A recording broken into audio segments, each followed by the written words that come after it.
पुस्तके दुसऱ्या जगाच्या खिडकीसारखी असतात. प्रत्येक नवीन पानासह ती आपल्याला नवीन लोकांशी, नवीन संस्कृतींची आणि नवीन कल्पनांची ओळख करून देतात. दरवर्षी 23 एप्रिल रोजी जागतिक पुस्तक आणि कॉपीराइट दिन साजरा केला जातो, ज्याने पुस्तकांची शक्ती पिढ्यानपिढ्या आणि संस्कृतींमधील पूल आहे. दरम्यान ठाण्यातील जितेंद्र वैद्य पुस्तक प्रेमी यांनी आपल्या प्रोफेशनल करिअरसह पुस्तकांची दुनियादारी जपत आज अनेक कार्यक्रम नागरिकांच्या हितासाठी राबवत आहेत. यामध्ये गप्पांचा व वाचनाचा चालण्याचा असे अनेक मौल्यवान गोष्टी शिकवणारे कार्यक्रमांचा समावेश आहे. तसेच पुस्तक हे कोणीही कुठेही कधीही वाचू शकतो आणि बोध घेऊ शकतो. मात्र युवा पिढी सध्या डिजिटल युगात पुस्तकमधून कसे ज्ञान घ्यावे याकडे कमी ओढ असून त्यांनी जर डिजिटलमधून पुस्तकांच्या जगाचा बोध कसा घ्यावा हे ठरवले तर नक्कीच पुढील पिढीपर्यंत अनेक मौल्यवान ज्ञान पोहोचेल, असे पुस्तक प्रेमी जितेंद्र वैद्य म्हणाले. अशाच त्यांच्या पुस्तकातील प्रेमळ जगाविषयी जाणून घेणार आहोत या एक्सक्लुझिव्ह इंटरव्ह्यूद्वारे. बेसिकली काय आहे की आवड असेल तर सवड काढता येते, तसं आहे ते. आता माझा इथं बिझनेस आहे, ऑफिसमध्ये मी असतो सकाळी 9 ते संध्याकाळी 6 पर्यंत. जसं जसं वेळ मिळेल तसं तसं पुस्तकं मी ऑफिसमध्ये बघितलं तुम्ही एवढी ठेवलेली आहेत, तर त्यातलं वेळ होईल तसं वाचत असतो. आणि लोकांकडे असं माझं म्हणणं आहे की तुम्ही लोकलमध्ये ट्रॅव्हल करता, कुठेही ट्रॅव्हल करता, तर एखादं पुस्तक छोटं बॅगेत असल्याने काही वजन त्याचं होत नाही. तर मी वाचायला वेळ नाही मला कारणं आपल्याला बिलकुल पटत नाही. एक डॉक्टर लोक आहेत ते ऑपरेशन रात्री करतात आणि मग रात्री पण वाचतात. साताऱ्याचे एक डॉक्टर आहेत ते ऑपरेशन करतात आणि ते संपल्यानंतर त्यांचं लेखन किंवा वाचन चालू होतं. त्यामुळे वेळ नाही आपण हे कारणं सांगू नये. प्रोफेशन वाईज तुम्ही काय काम करतात आणि त्या प्रोफेशनच्या टाइमवर तुम्ही कसं वेळ काढता? माझं प्रोफेशन आहे, मी मॉस्किटो नेट, पिजन नेट, क्लॉड रँक सिस्टीम बनवतो. वेळ म्हणजे काय आपल्याला काढायला लागतो, की असं नसतं की वेळ त्याच्यासाठी स्पेशली. आपण टाईम मॅनेजमेंट करणं महत्त्वाचं असतं. हे सुद्धा त्या पुस्तकातनं कळतं. आता यांचं जे पुस्तक आहे आपलं सॅम माणेकशॉंचं, तर वेळेला किती महत्त्व आहे हे त्या पुस्तकातनं आपल्याला कळतं, फील्ड मार्शल सॅम माणेकशॉ.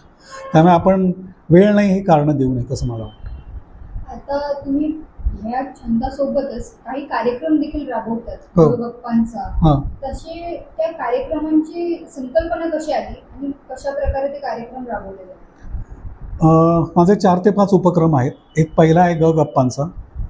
गप्पा मारायला सर्वांनाच आवडतात आणि विशेषतः आत्ता जर बघितलं की करोनाच्या काळात सर्व ऑनलाईन प्रोग्राम चालू होते, पण ऑफलाईन जी गप्पा असते लाईव्ह, त्याची मजा काही वेगळीच असते.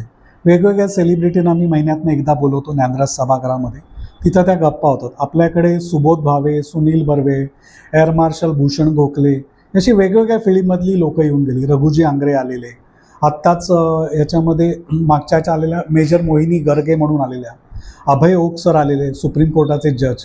म्हणजे असे वेगवेगळ्या फील्डमधली लोकं येतात आणि त्यांना कोणालाही मोबदला देत नाही आणि लोकांनाही तिकीट लावत नाही, कारण तो माझा बिझनेस नाही.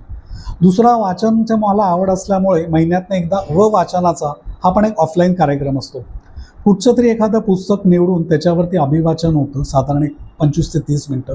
त्याच्यामुळे लोकांना जे मार्केटमध्ये किंवा आधी आलेली जी काही पुस्तकं आहेत त्याच्याबद्दल माहिती होते आणि उत्सुकता होते की पुस्तक वाचलं. कारण सर्वजण काय सर्व पुस्तक वाचत नाहीत. मी एखादं पुस्तक वाचलं, मी त्याचं अभिवाचन केलं तर 10 लोकांना ते कळतं आणि त्याचा इंटरेस्ट होतो.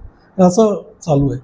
मंगळवारी आमचं लोक चालत नाहीत, तर त्याच्यासाठी आठवड्यातनं आमच्याबरोबर एक दिवस चालण्याचा म्हणून असतो आणि बाकीचे दिवस तुम्ही चाला, असं आहे. या सगळ्या उपक्रमात तुम्हाला नागरिकांचा कसा प्रतिसाद आहे आणि कसं त्यांच्याकडनं तुम्हाला काय ओपिनियन आले, फीडबॅक आले? आता गप्पांचा जो प्रोग्राम असतो तो साधारण 250ची कॅपॅसिटी आहे. तो बहुतेक वेळेला फुल होतो. पण नागरिकांचे असं म्हणजे लोकांचं असं म्हणणं की थोडा मोठा हॉल बघा. पण मला काय होतं, तो हॉल फ्री मिळत असल्याने मी दुसरीकडे कुठे जाऊ शकत नाही. वाचनाचं सुद्धा आहे की माझ्याकडे जागा एकाने दिलेली आहे, ते लिमिटेड जागा आहे, तर ती भरते. लोकांचं म्हणणं की आम्हाला ऐकायचं आहे. मग त्याच्यासाठी माझे दोन्ही याची यूट्यूब चॅनल्स आहेत, गप्पांचं आणि वाचनाचं. महत्त्वाचं म्हणजे की आता UK नंतर अमेरिका, फ्रान्स इतरची लोक हे बघतातच, पण मला विशेष वाटलं चिलीसारख्या देशातनं मला मेसेज आला की आम्ही तुमचे कार्यक्रम बघतोय. हे महत्त्वाचं. मी यूट्यूबचा हा एक आहे. जे आता सध्या नवीन पिढी पुस्तक वाचत नाही, मोबाईलवरती जास्त असते, तर कशा प्रकारे त्यांनी पुस्तकं वाचावीत किंवा त्यातून त्यांना काय ज्ञान प्राप्त होऊ शकतं? त्याबद्दल काय? नाही, हल्ली असं झालं ना, आपण काही जर माहिती हवी असेल तर लगेच गुगलकडे जातो, पण गुगल सर्व उत्तरं देऊ शकत नाही. जी काय जुनी डॉक्युमेंटेशन्स केलेली आहेत, आता हे जे पुस्तक आहे हे गोनीदांचं आहे, याच्यामध्ये किल्ल्याचे जुने फोटो आहेत.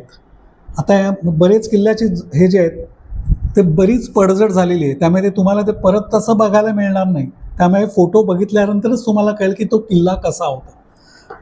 यंग जनरेशन मोबाईलमध्ये बघते, ठीक आहे, पण निदान ते वाचते हे तर महत्त्वाचं आहे. वाचनाचं माध्यम कुठचंही असू दे, पण वाचन हे राहू दे, कारण वाचाल तर वाचाल हे म्हटलेलंच आहे.